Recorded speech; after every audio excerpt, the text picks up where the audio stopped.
Hello and welcome to the back nine of round 2 coverage of the 2021 Delaware Disc Golf Challenge. Stop 4 of 5 on the PDGA National Tour. I'm Jeremy Koling. I'm joined by Paul Yules, Ageless Wonder Ulibarri. What's going on, buddy? Tell you what's going on. We got ourselves a pretty tight battle, 10-10, 7-7 by these guys. And one thing I've learned about this tournament is every single card could change from round to round, which means at this moment, if you look at this leaderboard, it is tight. Very, very tight. I mean, that's how these tough courses, Idlewild, Northwood Black, Delaware, you don't really see that much score separation because you very rarely ever see a player just catch fire. But the thing about that is if you were to go back and watch the front nine, the card kind of struggled a little bit. And yet you saw all their names on that front page leaderboard, pardon me. And so they're not playing that bad. It's just compared to the field. It's just that tough of a course. Hole 10, hardest hole on the course, actually. 4.45 average. Very few birdies. Very tough angle off the tee to get yourself into position for your second shot. What do you think? Somebody birdies here? I don't know. I would say no. It's the toughest hole on the course for a reason. I'm going to say somebody birdies because I believe in our card. And I'm not a negative Nancy. Well, Mattio's put himself in great position. And if you're Nancy out there and you're a super positive lady, yeah, it's just a saying, okay? Yeah, sorry to Nancy's, sorry to Karen's. You know, those names are great names. Yeah. You're valid. Joel Freeman, if this gets clean, this is the best drive. Oh, pinched. Yeah, a bit. No, he's pinched. Yeah, he is. Towel on the ground, flexing out. This is gone. Oh, it is gone. Gone. That was going to be the farthest drive ever. It really doesn't allow you to get that aggressive. I mean, you have to be pinpoint accuracy perfection if you want any chance. That was great.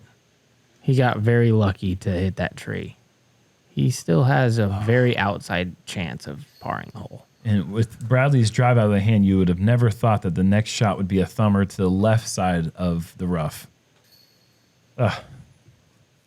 Tough break. Mattio take advantage of that great tee shot. Glasses on the nose.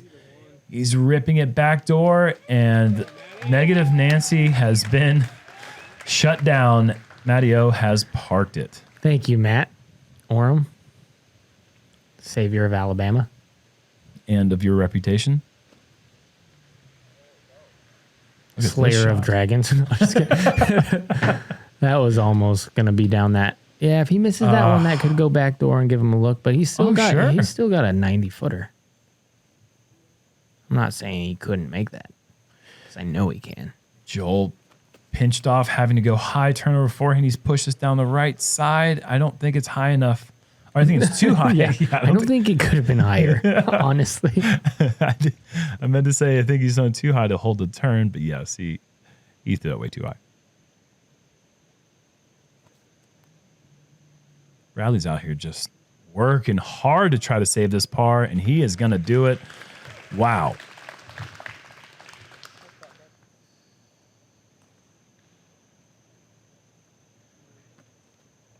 Love that forehand.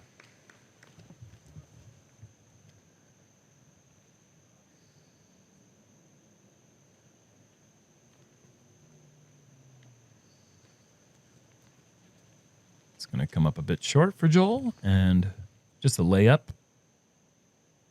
So par for Joel on hole 10. And Mattio for the extraordinary birdie. Rarely seen. Only 8 of our 82-player field able to accomplish that task. Whereas 41% take bogey or above. No way. Nearly half the field. Brutal. Actually, right there at half the field is taking par. Just not the hardest hole to scramble on, but if you aren't in that really narrow landing zone that you saw Mattio finish in, it's just so difficult to get that super long straight access to this pin. So well done from Matty O, and Great save from Bradley. that's right. Hole 11, par 4, 600 feet. The fourth easiest hole on the course, and one of the few that average below par, and it is just super straight the whole way, but a ton of trees. There's a couple different routes. The backhand flip up straight is one, and the forehand turnover down the left side is the other.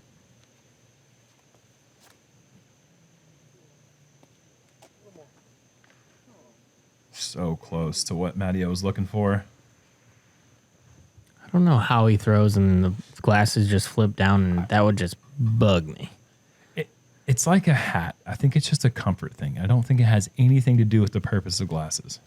No, but I'm just saying the comfort of it falling off your head every time, that's not comforting. Wow, that thing sped up. Oh, wow. Joel, off his line, but through everything, that should be, even though it's off the fairway, it should be just a pitch forehand around the corner. He might even have a jump putt straight at it. Same route. I mean, Not going to work. Not the same result.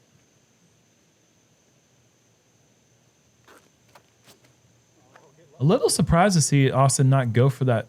Oh, how is this working? Okay, all right. Well, that was perfect, I guess. Woods golf. That forehand sets up so well for his forehand turnover, which is one of his strengths, but yeah, he worked it out.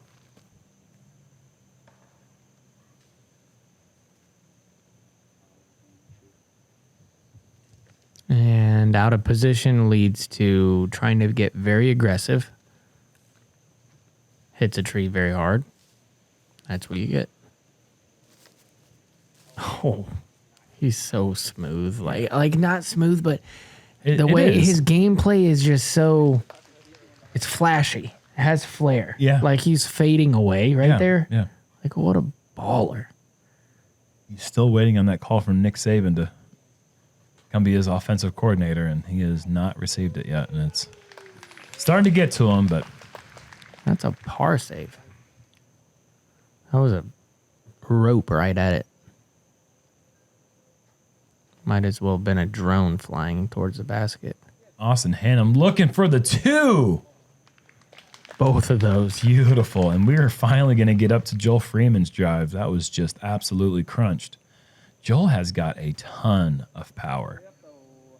Talked a little bit about that on the front nine, how he commits to his shots. And by committing, he's able to hit these lines with that form that is, it seems a little wild in some ways, but Matty-O coming up a little bit left.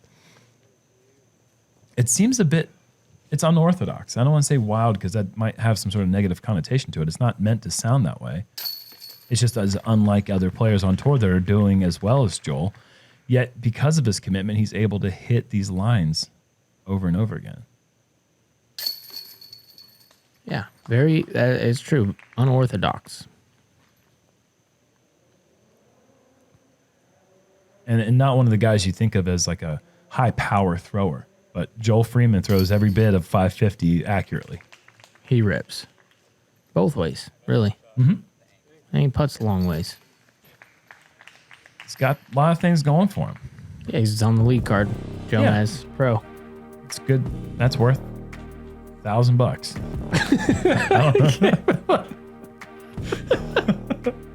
Hole 12.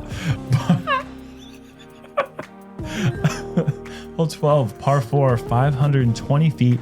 It has to be a putter or mid-range if you want to go for the straight shot, or maybe a overstable driver to try to flex around the corner.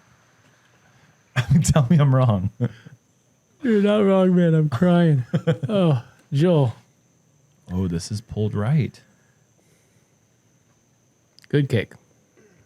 I mean, par is like a extra great birdie feeling from that position now.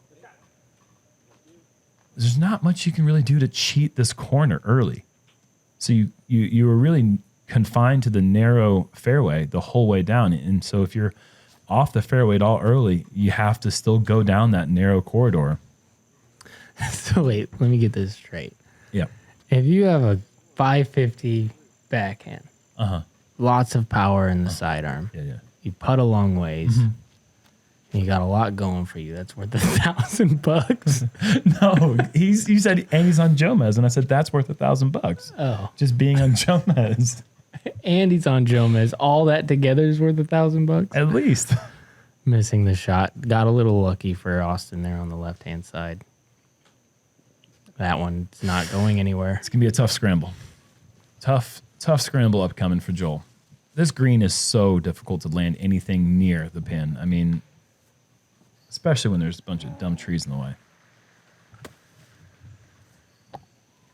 And here's that shot he's been working on. It plays as a grenade. The disc is just a lot skinnier. Okay, he's up there. Rolling? No, maybe not. Brad going the opposite version of what we just saw there from Matty O. Getting the disc vertical. Okay, squiggles down the hill there. He's So- got a decision to make whether he wants to take a bogey or a par. This birdie is not one of those options. Well, there's a lot. I'm not saying he can't make it. If there was no trees in the way, he could totally make it. But there's Trees is downhill the whole way. There's no reason to justify running it. there's like Yep. 4 trees to the right side that are close to the basket, which make that putt very, very tough. I have a hard time understanding how this is, even though it is the shortest par 4 on the course. Joel, the second tree saved them from going out of bounds. I don't understand how this is in the middle difficulty at a 4.02. I just feel like you so rarely see the birdie 3 that I would assume that this would have been in the 4.15, 4.2 average. Yeah, seems like the hardest hole in the world. All right, what are you gonna do? He is getting a little frisky, look like. He was trying to run that. That looked pretty layup-y. You think?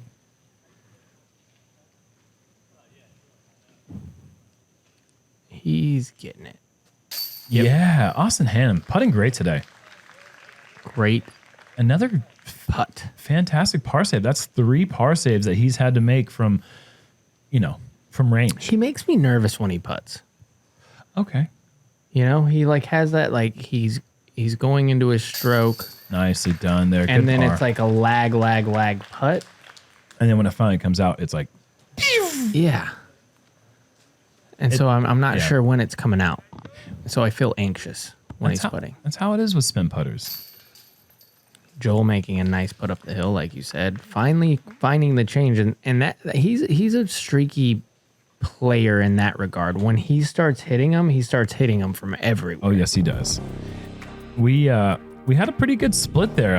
Everyone finding a unique way to save their par. That hole is 30% birdie, 42 par, 28 bogey and above. So it's a pretty even split there. Good score separation all the way down. Hole 13 rather, is par 3, 360, averages 3 on the nose. Again, I'm surprised this one doesn't average over par. This is tough because this is a mean design. They're making you throw downhill with a straight putter to overstable putter. Now, what that means is once you get to this certain spot, you're supposed to be turning left. That's impossible when you're throwing a putter downhill because it's going forward while turning. And if you go with a higher speed, something that fades faster, it gets to that corner too quick. Too quick, right. And so this is like... Overstable mid is perfect if you have that at 380. Yeah. Or this, I found this 360. early route right here that he went down is Yep. actually the best play. It seems sawed off from the tee pad, but that is the best route to the pin. I agree. But that will be short for Hannum. He'll take that, though. I feel like everybody, if you even get like a 50-footer here, even though it's a par 3 shorter in the feet category, you're feeling pretty good about that. I mean, the way he's putting, too. Sure. I mean, sure. I'll take anything. Beach day, towel guy? This is looking pretty good. Is this too straight? No. No, it is certainly not. Beautiful. You love it when it looks like it's supposed to be perfect and it actually also ends up being perfect. This one, I feel like I all too often get confused by whether or not the shot is actually good. But look at how close he comes to that tree on the right. And that's the guardian tree that's well outside the circle. Yep.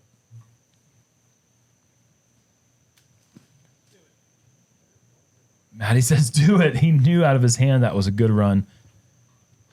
Either way, he's through the woods, and he is going to have a short par. This is a bummer. Closer than Matty-O, Tomahawk. Oh, no, he wasn't closer at all. Yeah, I think that was just a convenience play. So Joel will still have to work for his par from circle's edge, actually just outside. Oh, I thought he made that. Right on line. Just a bit high.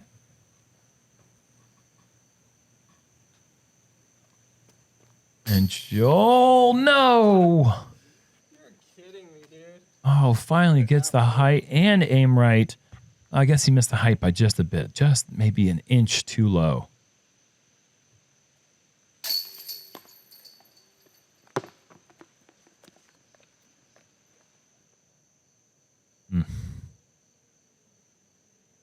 That is no just in the world of disc golf sometimes. No. That is a dirty spit out. Bradley's like Joel Freeman. That was a little low, buddy. Oh. Smacks it in the middle, comes right back out. Oh, yeah. Brutal. Sick. That was brutal for both of them. We were just talking about it. Once Joel starts making them, he makes a lot of them, and that's going to stop him right in the tracks. Yeah, let's see how he bounces back with his next challenging putt. We'll see how he yeah. We don't want to see Bradley bounce back with his next putt. If you catch my drift. I don't. Spit out back it to him. Oh, bounce back. Yes, correct. No, that would be bad. 2 in a row would be brute. I do want to see him make a nice putt on the next hole, Absolutely. which is a 400-foot dead straight hole. This is hole 14, par 3. I mean, there's really not much else to say. You have to throw it dead straight. I guess you're going to see a perfect shot and hyzer a little bit to the left side. I think a perfect shot gets to about 30 feet left side. I think the only way that you can park this hole is if you miss your line a little bit too far right and you kind of get through these trees on the right side of the fairway. Other than that, we saw one of those shots yesterday that looked like perfect down the right side the whole way, and it still finished 30 feet left. Matty-O pushing right side, drifting the whole way. Oh, just connecting on that last tree to miss. I think if he misses that, he's getting through those next 2 trees. All right. Big Matty-O fan out there. This could park it. Yeah, I've seen this get through. Yeah, okay. Still to that left side, though. This putt still has to go in and then fall in.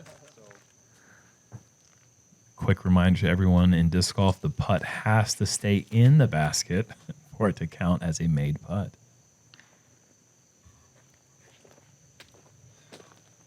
Not saying it was perfect, but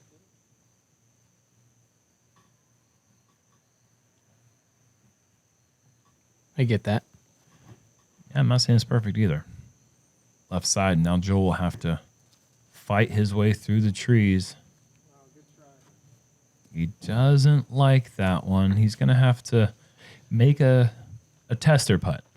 He's been putting good the last 3 holes. I like his chances. Mm-hmm.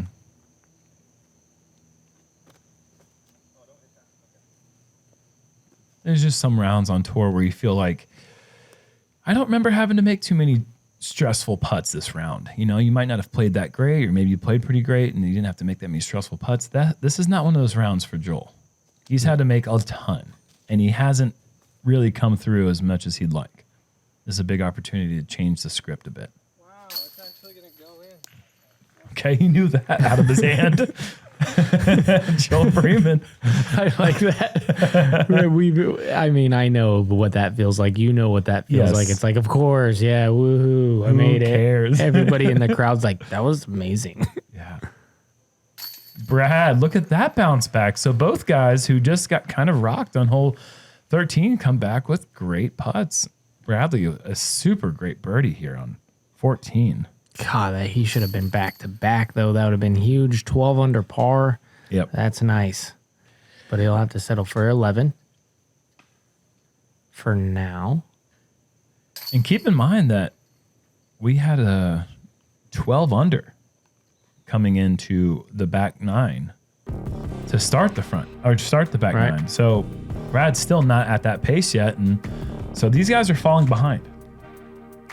Need to pick up some late birdies if they want any chance of staying on this lead card for the third and final round out here.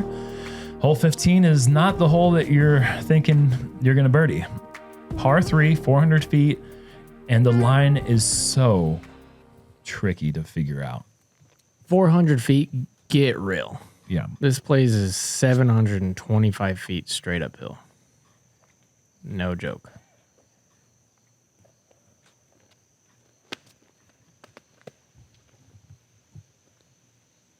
Down the thinnest line of all time. Oh, that was not lucky. Oh. That's out of bounds. Oh no. That is double. That is triple penalty. Triple penalty. Well, yeah, he went over the first OB line, and then he went over the second one on the other hole. I just mean, And he hit a tree. I mean, he's got. I mean, he's like, that is just awful, that's awful result. awful. Trying to make some light out of the just a horrible, Yeah. horrible break. That's OB is horrible. not really on this hole. In play for this hole. It's for hole 12. No, it is. for hole 13. It's on both sides of that road. Sure, but it's not, I don't think that they're thinking that too many shots are going to contest that OB line. But maybe they are. Maybe that's why it's there. I believe it's there because people have been going down the road on this hole. Oh. Yeah. Yeah, okay. So, wow. Well, either way, Matty O, good approach. Beautiful. Hannum's going to get wrecked on this hole, unfortunately. Yeah. That's so bad. Oh, splits them. Lucky. Okay, there we go. Deal. Good touch. The best touch. Yep. Freeman. Come And- on. Oh, my. Wow. Off That the looks cage. so good. Great effort there. Please make this. Thank That you. is an incredible bogey. That is It an really is. insanely good bogey to take. I mean, people are taking bogeys that are playing this up the middle. Oh, I did that. Yeah, it's a very common thing to do. I'm not surprised that you did that. I would have guessed that you did that without you telling me. I got to give a couple shout outs real quick. One, Colton Montgomery hits the cage in the air on this tee shot. Two, Eric Oakley, two of them, 2 birdies on hole 15. No jump putts allowed. Backhand's only. Can we jump putt? No run-ups or no run-ups or No run-ups. No, No run-ups. Just stand still. Well, I didn't hear that part. I'm not following that rule. Oh, he's gonna drain the first. I guess we might as well go ahead and say 3 because Corey Ellis also birdied the hole, but I wanted to specifically shout out Eric Oakley for birdieing at both rounds. Wow. Both rounds? That's what I'm saying. Both rounds, Eric Oakley took 2s on it. I think there's only 4 in round 1 and 3 in round 2, and Eric was in that group both times. So good for you, Eric Oakley. Keep it up. Hole 16, par 4, 610 feet. You need to move the drive from left to right, get up the hill near these fallen tree stumps. There's about 6,000 of them to go with the 7,000 rocks on the ground. From there, you go down a narrow corridor to a basket that sits just a bit higher off the ground than most. Those are just tree stumps. They're not fallen tree stumps. There's no such thing as a stump that's fallen from something. You got your reality and I have mine, man. That's true. How about that? That was a good kick to the right. It opens up the fairway over there to the right. Kick left is not good. I thought he kicked left. He kicked right? Are you messing with me?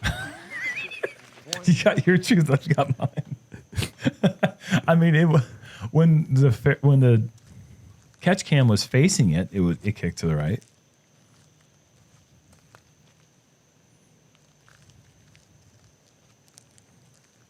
Right?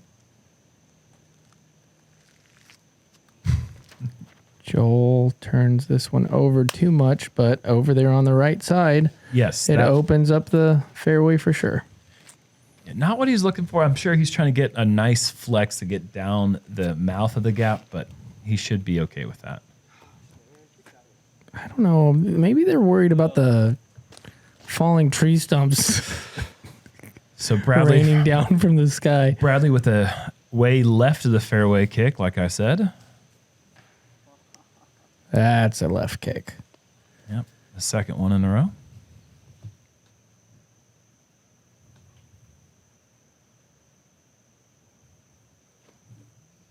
This could be great. Get through everything. Get through that tree. Make it a fallen tree stump.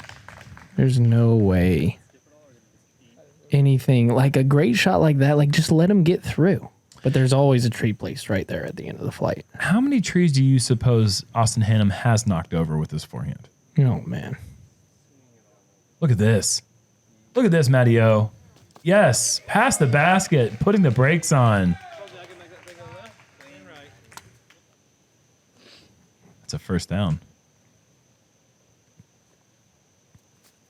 And this is what Joel's faced with after that shot. And look at this late breaking forehand. That is a thing of beauty, folks. That was sick. That is a thing of That was a great angle from behind. Hyzer flip to flat, late turn, drift back, rocks. In some ways, I wish that we would just let the player cam just let that show all the way through, just so you can see the disc late drift. Because when you switch cams, sometimes you don't get to see that flight in its true beauty from what they're seeing as a thrower. So the editors of this production, I know I'm new to the crew, but if I had a suggestion, nice break shot there from Bradley. Finally getting a kick right.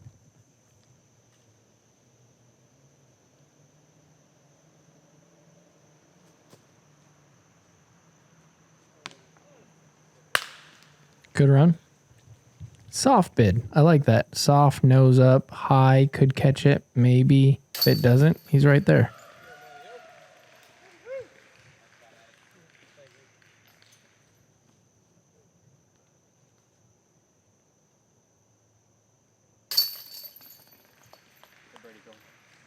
That is very well done from Joel and Matteo picking up the birdies.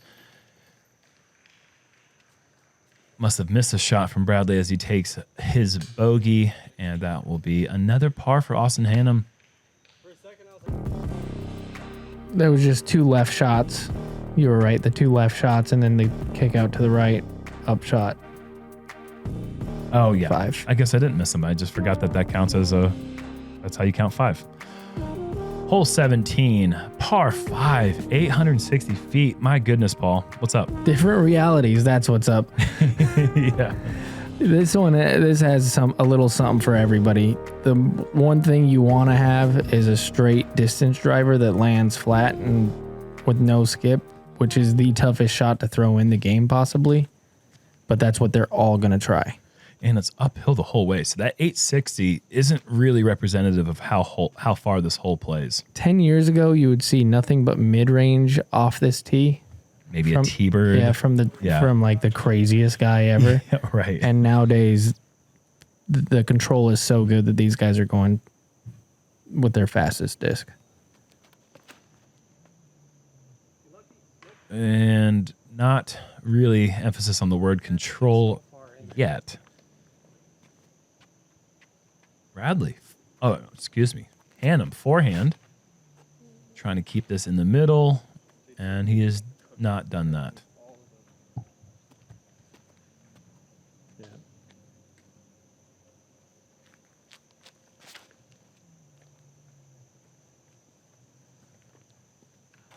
Oh, Bradley, the last second when that disc is about to fade back to the middle, gets the rude slap to the right.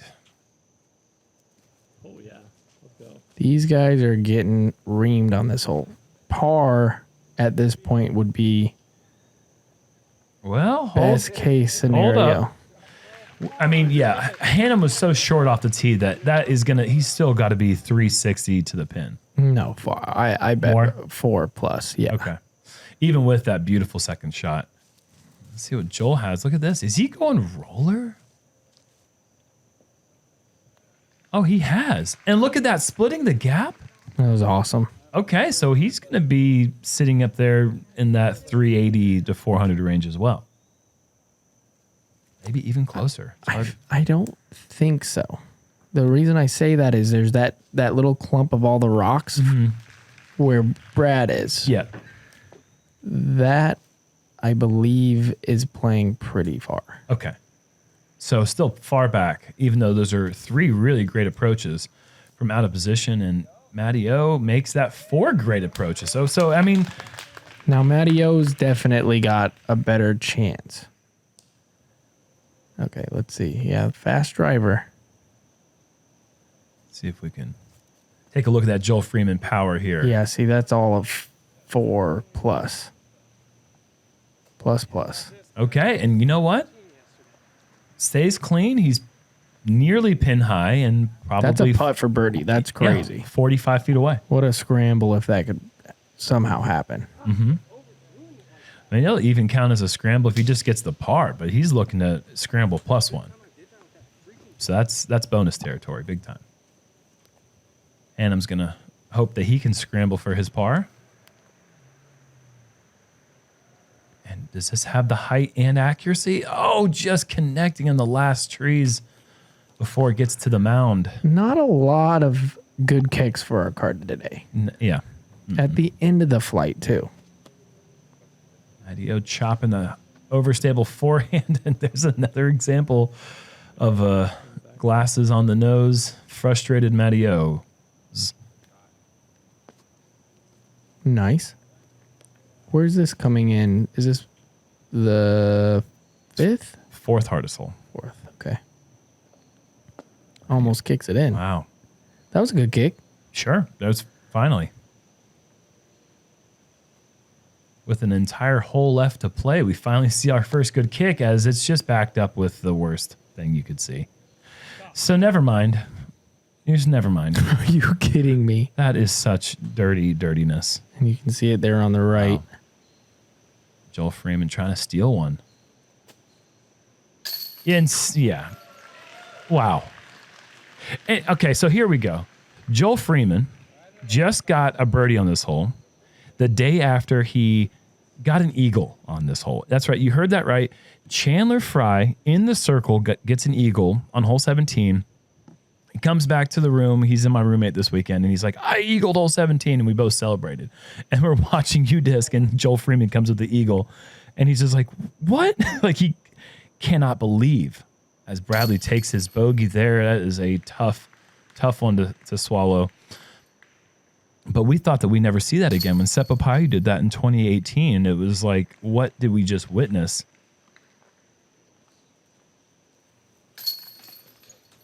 Bradley just got reamed Yeah. on this back 9. He threw a good putt in there, came straight back to him. He threw a great up shot right there with tremendous amount of touch, comes right back down the hill. A good that drive. is just, yeah, The that good is drive just, that kicked right. I mean, the that whole is just unlucky for sure. Tough result for sure.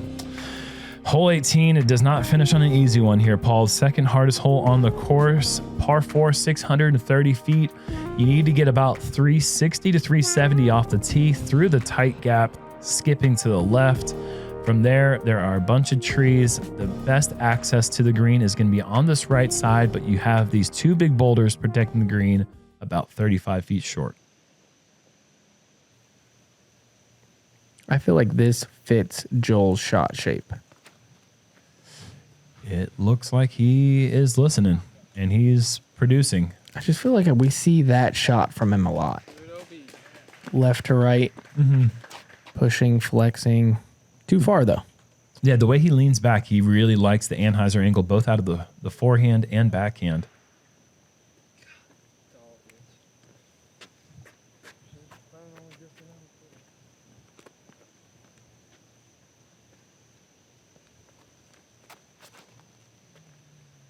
Going for the Heiser flip play from Hannum, and that was a beautiful release.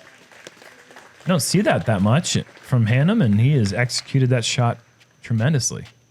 Yeah, that was jackknife Heiser. Yep. Just Buttery. let me have it. Let me have that throw. I'd borrow it for... Let me have it for one tournament. And I win that tournament. if I have someone else's putt, and every other part of the game is borrowed from another player as well. Matteo scrambling, getting around the corner as best he can. Let me have it. I want it.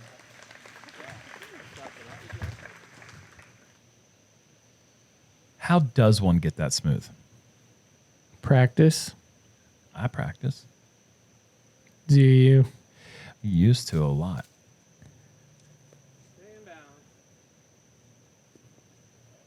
Yeah, putting.